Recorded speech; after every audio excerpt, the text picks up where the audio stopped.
Randall Hughes with GodGlorified.com, and we're commenting on today's scripture reading for September the 22nd, reading from Zechariah chapter 7, chapter 8, Ezra chapter 6, the 146th Psalm, Psalm 111, 112, 113, 116, and 117. And so in our reading today, God asks a question about fasting. He talks about the 70 years while they're in the exile, after they've been expelled from the land. And he says, when you fast and mourn in the 5th and 7th month, even those 70 years did ye at all fast unto me? In other words, it was like, he said, it's like you're not even really acknowledging me in spite of the things, the actions you're doing. Somehow your heart's not connected. And he's asking the question. And he said, you're refusing to hearken. Verse 11, he said, they pulled away the shoulder and stopped their ears. They should not hear. Their hearts were stoned, lest they should hear the law. He sent his prophets, but then the wrath of God came because they refused to listen. And then this is what God said. He cried, and they would not hear. So they cried, and I would not hear, saith the Lord. And so it's just the awareness that there's a point where God will quit calling after you.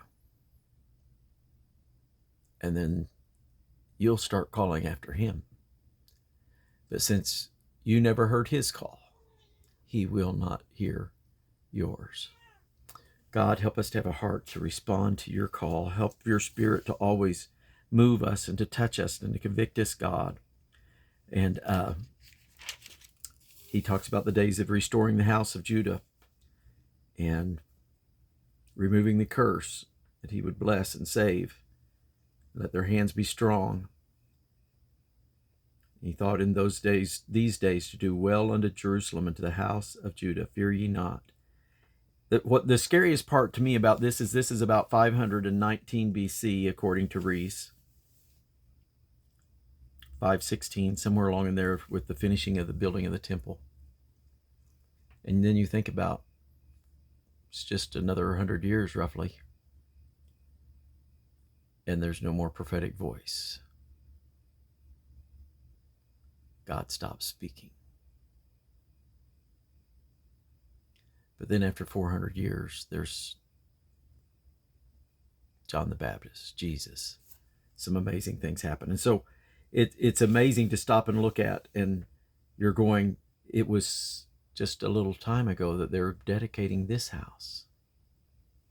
How long or how short is our attention span to follow God? We get excited, we get fervent, and then the next thing you know, we're following something else. God, forgive. Help our hearts to be right before you. Help our hearts to be right before you. So they kept the Passover. They dedicated the temple that's believed to be April of 516 BC. The Passover was held that April of 516, according to Ezra 6. And then some wonderful psalms of praise that we read from. An amazing God. I want to praise you. I want to sing with my whole heart. I want to give you all the praise. I want to give you all the glory. His heart is fixed. Psalm 112, verse 7. God, help fix my heart. Fix it, Lord. If there's something that's not from you, not like you, remove it from me and let it be fixed on praising you and blessing your name and being what you want me to be. One of the amazing verses in Psalm 116 is verses 12 and 13. I probably said verse singular, but anyway, 2 verses. He says, what shall I render unto Yahweh for all his benefits toward me? The answer, I will take the cup of salvation and call upon the name of the Lord. And so today I'm encouraging you, We're indebted to him for his greatness, for who he is, the love that he's had, the sacrifice he made for me. And so, God, help me to take that cup of salvation and call your name and give you glory and praise, if that is the greatest thing that I can render to you. And so I pray today that you'll be rendering praise to the King of Kings and Lord of Lords, and that you take the cup of salvation. God bless you.